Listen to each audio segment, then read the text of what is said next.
Parang imagine mo, isipin mo mabuting word pa ulit-ulit. Yes. Maraming tao, think of the first letter. B. Good. Boom.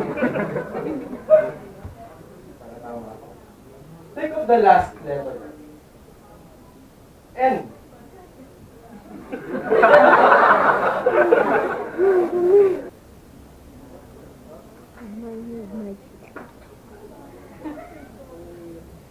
Parang pag in-imagine mo itong word na ito, may bahay, parang gano'n, no? Natutulungan ng mga tao.